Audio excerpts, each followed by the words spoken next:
Hello everyone and welcome back to Fluent Nest English, the place where learning English feels natural, comfortable, and part of real life. I'm Emily, and as always, I'm really happy to spend some time with all of you today. Every time we sit together for these conversations, it feels less like a lesson and more like friends talking in a cozy room with a cup of coffee. And honestly, I think that is one of the best ways to learn a language because language is not only grammar rules and textbooks.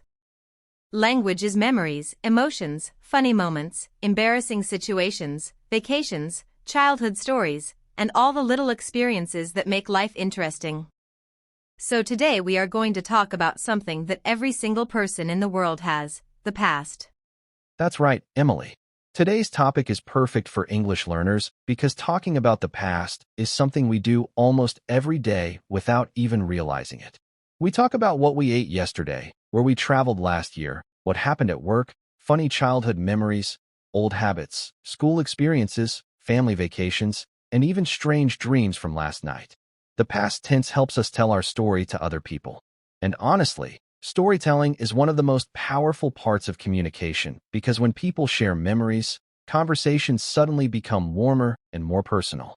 So today we want to help our listeners feel more comfortable speaking about their past experiences naturally and confidently in English. Exactly. And the nice thing about the past tense is that once you understand the basic patterns, you can already talk about so many things. For example, yesterday I stayed at home for most of the evening because I felt tired after work. I made myself a big cup of tea, turned on some relaxing music, and watched an old movie that I loved when I was younger. It was one of those quiet evenings where nothing exciting happened, but somehow it still felt peaceful and comforting. And look at that, in just a few sentences I already used several past tense verbs like stayed, felt, made, turned on, and watched. That is how naturally the past tense appears in everyday conversation. That actually sounds like a really relaxing evening. My day yesterday was completely different. I woke up very early because I wanted to go for a long walk before the city became busy. The weather was cool, the streets were quiet, and the park looked beautiful in the morning light. After that, I met an old friend for breakfast, and we spent almost 2 hours talking about school memories and funny things we did years ago. It's interesting how quickly time passes because while we were talking, we suddenly realized that we first met almost 10 years ago. It honestly felt strange because in my mind it still feels recent. I know exactly what you mean. Sometimes the past feels very close even when many years have already passed. And listeners, notice something important here. Ollie said woke up, wanted, went, looked, met, and spent. Some of those verbs are regular, and some are irregular. That is one of the first big things learners notice about the past tense in English. Regular verbs usually end with ed, like wanted or watched or cleaned. But irregular verbs change in completely different ways. For example, go becomes went, meet becomes met, and wake up becomes woke up. At first, irregular verbs can feel confusing, but the good news is that the most common ones appear again and again in daily conversation, so with practice they slowly become natural. That's true. And honestly, I think one of the best ways to remember irregular verbs is through stories instead of memorizing giant lists. For example, if I say, last weekend I went to the beach and saw a beautiful sunset, your brain remembers went and saw more easily because they are connected to an image and an experience. Stories give life to grammar. I remember when I was learning another language, I tried memorizing long verb charts from a textbook, but after 2 days I forgot almost everything. Later I started listening to conversations and telling simple stories about my own life, and suddenly the verbs started staying in my memory much longer. That makes so much sense because human beings naturally remember emotions and experiences better than isolated information. Speaking of experiences, Ollie, do you remember your first job? I always think first jobs are interesting because people usually have funny or stressful stories about them. My first job was honestly a complete disaster in the beginning. I worked in a very small cafe near my neighborhood, and on my second day I accidentally dropped 2 cups of coffee while carrying a tray to a table. I was so embarrassed that I wanted to disappear immediately. The customers looked surprised, coffee went everywhere, and my face turned completely red. Oh no, that sounds stressful. But honestly, almost everyone has an embarrassing first job story. My first job was at a small bookstore when I was a teenager. I thought it would be a calm and easy job because people imagine bookstores as quiet, peaceful places, but one day the owner asked me to organize hundreds of books before closing time. I accidentally placed several books in the wrong sections, and the next morning customers couldn't find anything. The history books were mixed with travel books, novels appeared in the science section, and one cooking book somehow ended up in children's literature. My boss looked tired, but thankfully he laughed instead of getting angry. That actually sounds kind of funny now, even though it probably felt terrible at the time. And listeners, this is another great thing about talking in the past tense. It allows us to share funny life experiences. Usually embarrassing moments become entertaining stories later. I also think memories become easier to talk about when we use sequencing words like first, then, after that, suddenly, and finally. These words help organize the story clearly. For example, first I arrived at the cafe, then I carried the drinks, suddenly the tray slipped, and finally coffee spilled everywhere. Those little connecting words make storytelling smoother and easier to follow. Exactly. They act like small bridges between events. Another really useful expression for talking about the past is used to. This phrase is perfect for old habits or situations that were true before but are different now. For example, when I was younger, I used to play football almost every evening after school with my friends. We stayed outside until it became dark, and honestly we cared more about having fun than actually winning the game. But now life is much busier, and I rarely play anymore. So used to helps show that something belonged to your old life, but not your current life.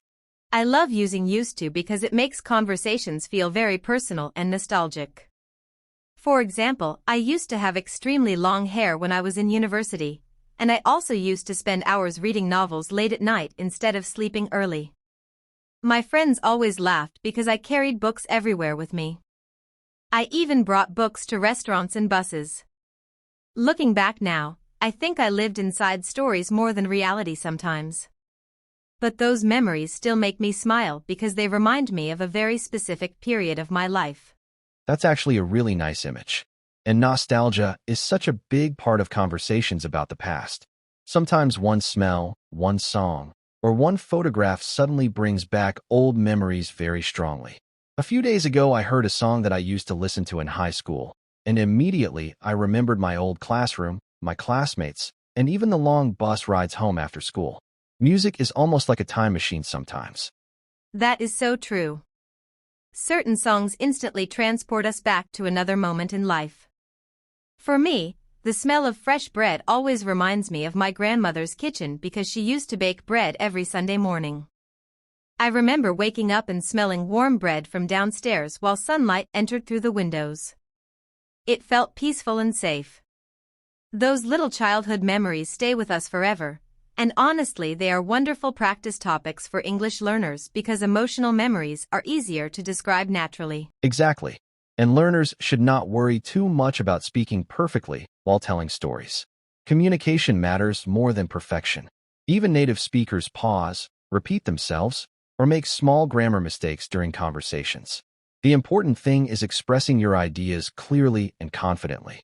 The more you talk about your memories and experiences, the easier the past tense becomes. You can start very simply. Talk about your weekend. Talk about your breakfast. Talk about a vacation. Talk about your childhood home.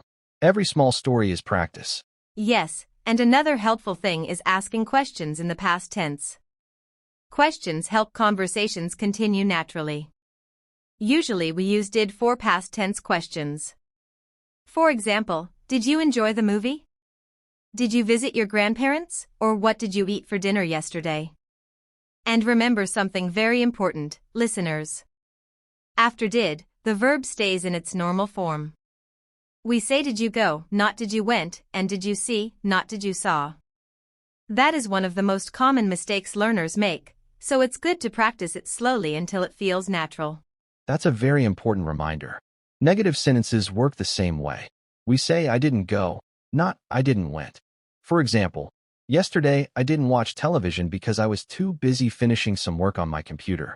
See, after didn't, The verb stays simple. Once learners understand that pattern, conversations become much easier. And honestly, practice is everything. Nobody becomes comfortable with the past tense in one day.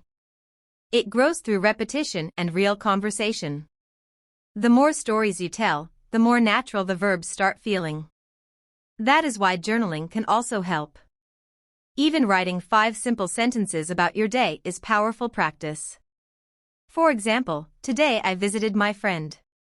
We drank coffee and talked for 2 hours. Then I came home and watched a movie. Simple daily writing slowly builds confidence. Absolutely. Small daily practice creates long-term improvement. And remember, the past tense is not only grammar. It is a way to share your life, your memories, your experiences, and your personality with other people. Every person has interesting stories worth telling. That's beautifully said. Well, everyone, we hope today's conversation helped you feel more relaxed and confident about speaking in the past tense. Don't be afraid of mistakes. Start with simple stories and slowly build from there. And if you enjoyed this episode, don't forget to like, subscribe, and share Fluent Nest English with another English learner. Also, write in the comments. What is one memory from your childhood that you still remember clearly? We always love reading your stories and experiences. We always love reading your stories and experiences. Keep practicing. And keep growing your English every single day. Keep practicing. Keep speaking. This was Fluent Nest English with Ollie. And Emily. See you in the next episode. Bye, everyone. Take care and have a wonderful day.